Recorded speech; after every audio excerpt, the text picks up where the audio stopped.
J'ai laissé Merci, mon touriste qui est loin d'être un touriste moyen, hein, vous le savez. Ah bah, c'est le spécialiste du tourisme. Se balader mais sans parapluie, le pauvre. Petit Domange, dis-moi, là tu nous emmènes où? Tu nous emmènes sur le building de Saint-Nazaire.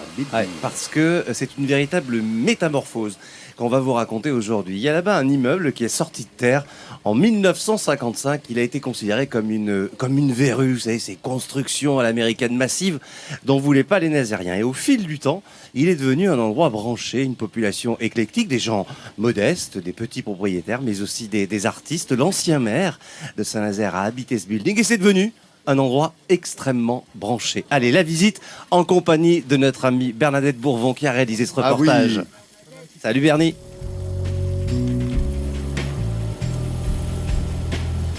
C'est un immeuble de 60 ans sorti des décombres de la guerre.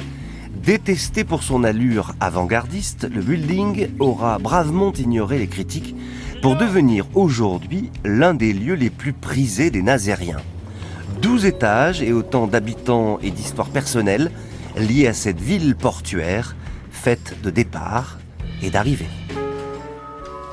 Guy Driot s'est installé en 1963 à Saint-Nazaire et sera l'un des tout premiers locataires du building. Pas certain que la petite Monique se voyait aussi y vivre à l'époque des promenades dominicales. La promenade avec mes grands-parents, l'hiver, c'était le port. Et cet immeuble qui se construisait, ma grand-mère passait, elle disait « Quelle verrue !» Oui. Et quelle verrue! C'était l'horreur, c'était pas... Les photos, j'ai commencé à en faire sur le port. En photographiant les vieux bateaux là, qui pissent la rouille, les couleurs qui sont extrêmement crues. Voilà, c'est ça qui m'intéresse. Et d'ici, on a une espèce de belvédère permanent avec l'occasion de prendre des photos tout à fait étonnantes. On l'appelle le building d'ailleurs parce que ça évoquait, c'était l'époque où il y avait des troupes américaines dans Saint-Nazaire. Et donc pour les Nazériens, c'était une évocation de Manhattan, où il y avait quelque chose de cet ordre-là. Il y avait un côté un peu mythique, mystérieux. Et au 9e étage, les locataires sont un peu particuliers. Ils se succèdent au gré des résidences de la Maison des écrivains étrangers et des traducteurs de Saint-Nazaire. Yiğit Brenner, auteur turc et parfaitement bilingue, a posé ses valises pour 6 semaines. Et chaque fois que je m'ennuyais, je faisais un saut à Istanbul, j'allais m'installer sur le pont de Galata et je regardais le port d'Istanbul. Le balai des bateaux, c'était vraiment sublime, c'est ça qui me reposait. Et ici, c'est un peu ça, je suis au bord de la mer, je vois les bateaux, je suis auprès du port. Je ne sais pas si ça m'inspire, mais ça me permet à la fois de voyager vers moi-même, et puis ça me permet de rêver, de penser à l'infini, de penser au loin. Comme lui, d'autres écrivains venus du nord ou du sud s'installeront au building, prêts à se laisser séduire par Saint-Nazaire, qui n'attend que ça.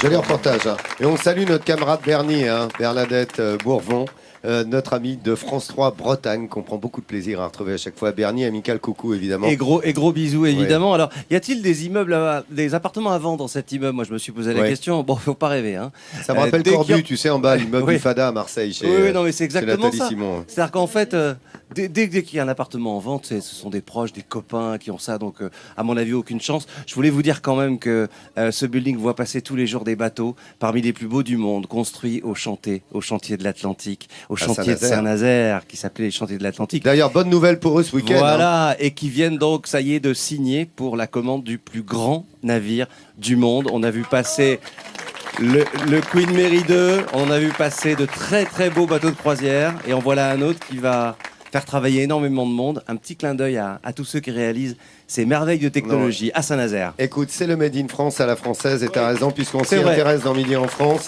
Voilà, nous on était très heureux de venir ici quand on a appris cette bonne nouvelle ce week-end. Si vous avez un milliard, vous savez pas quoi en faire, Oh, mettez-le dans un bateau. Oui, c'est ça. Hein, oui, mais ça fait du boulot à Saint-Nazaire et ça ouais. nous plaît. Moi j'aime bien, moi. Et c'est le savoir-faire français. Vous voyez que ce soit navigation aéronautique, c'est vrai qu'on est à la pointe. D'ailleurs, vous pouvez applaudir parce que bravo à tous ceux qui font que cette technologie est présente aussi en France quand on dit qu'elle n'y est pas. Et ben voilà, c'est QFD, c'est ce qu'il fallait démontrer.